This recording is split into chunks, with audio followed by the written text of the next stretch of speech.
With a population of around 14,000 people, Circleville, Ohio is not a place large enough to harbor many secrets.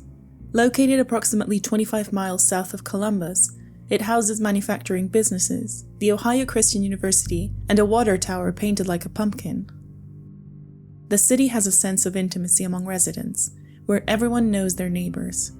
And it was precisely this closeness that became the target of disdain for the author of the Circleville letters. Welcome back to the Back of the Archive, and thank you for joining me on another true crime story. If you enjoy these stories, please subscribe so you don't miss any new ones. Today we're opening the files to Circleville's biggest mystery. In 1976, several residents of Circleville began receiving strange letters containing personal information about their lives.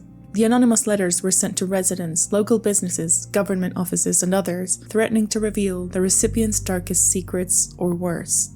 The letters caused chaos among the neighbors, even leading to a death shrouded in mystery.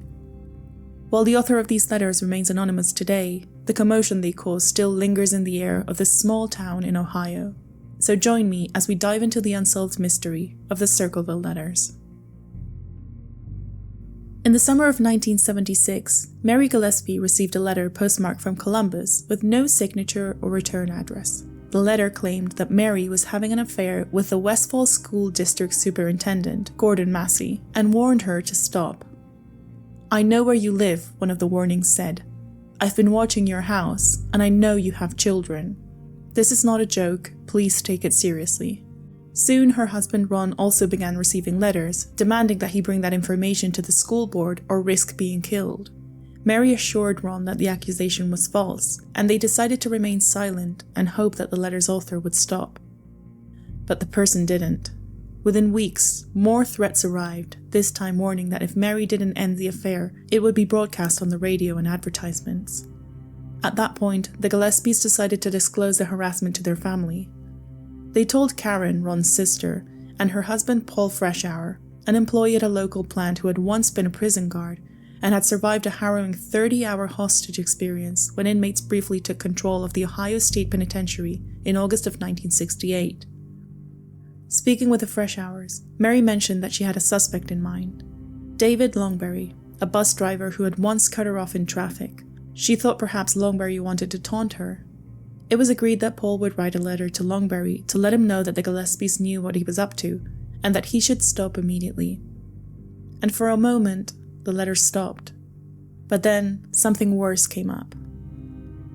To their dismay, Mary and Ron Gillespie began to see posters placed around town claiming that Gordon Massey, the superintendent, had a romantic relationship with Tracy, the Gillespies' 12-year-old daughter. Reportedly, Ron drove around town early in the morning to take down the signs before Tracy could see them. The harassment campaign undoubtedly infuriated Ron. On August 19th of 1977, he received a phone call at his home. The caller stated that they were watching the Gillespie house and knew what Ron's truck looked like.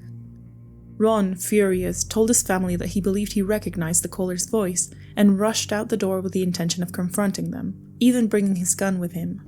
But his truck veered off the road, crashing into a tree and killing Ron Gillespie. Authorities, including County Sheriff Dwight Radcliffe, could not find any bullet casings at the scene, but Ron's gun appeared to have been fired just before his truck crashed. Ron Gillespie had been drinking, with a blood alcohol content twice the legal limit. In the absence of compelling evidence to the contrary, Radcliffe concluded that Ron had accidentally crashed into a tree. Family members found that difficult to accept, stating that Ron was not known to be a heavy drinker, but the police did not seem convinced that anyone else was to blame. Radcliffe told Paul Freshour that a person of interest, whom he did not name, had been interrogated but had passed a polygraph test.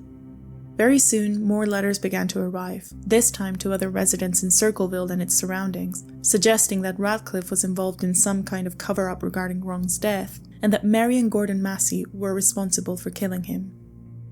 Ron's death was not the only change in Mary's life. Paul and Karen Freshour were getting a divorce, and Mary allowed Karen to move into a trailer on her property. At some point after Ron's death, Mary also admitted that she had had an affair with Massey, but it started after the letters began arriving, not before. Years later, on the afternoon of February 7, 1983, Mary Gillespie had just dropped off a group of children and was heading on her bus to pick up another group at Monroe Elementary School when she saw the sign. It was placed along her bus route at an intersection she passed every day. Mary parked the bus, got out, and approached the handwritten sign, which made an obscene comment about her young daughter Tracy. She had been enduring harassment for years through the letters, so she was convinced the sign was the work of the same anonymous perpetrator. After all, in the letters, the person had warned her that the messages would be made public. Upset, Gillespie picked up the sign and the peculiar post that was supporting it. She gathered the entire setup into the bus and continued with her work.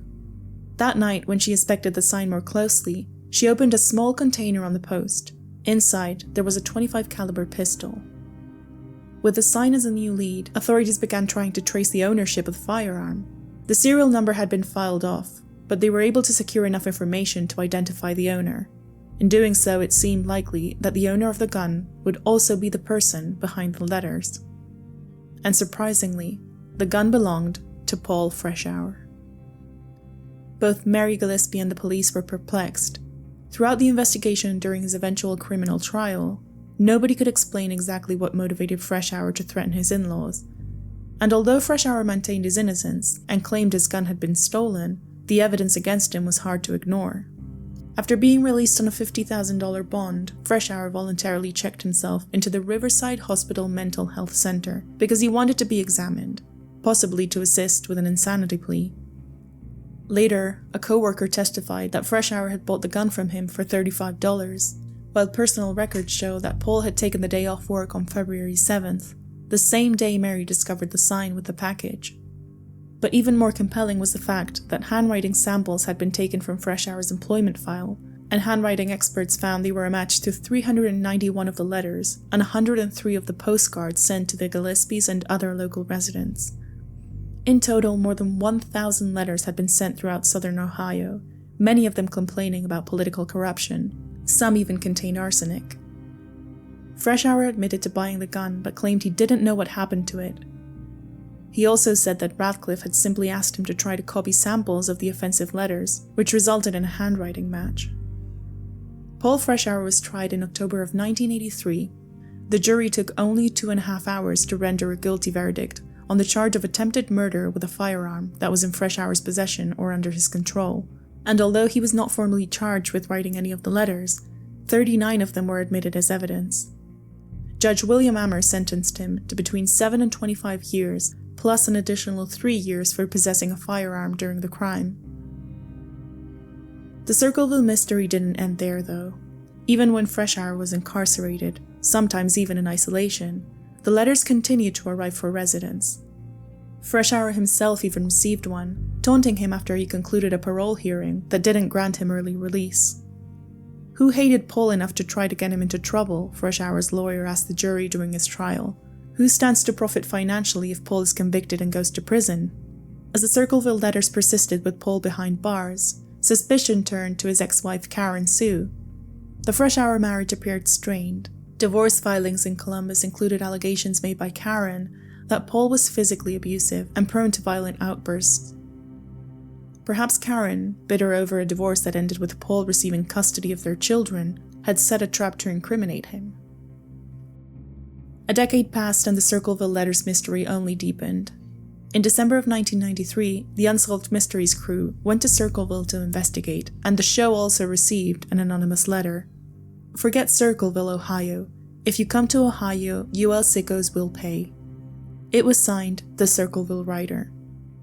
Speaking with Unsolved Mysteries, Paul Freshour pleaded with the show to delve deeper. I'd really like to see someone really look at this case on the letters, reopen the letter part of it, and get in and find out who wrote them.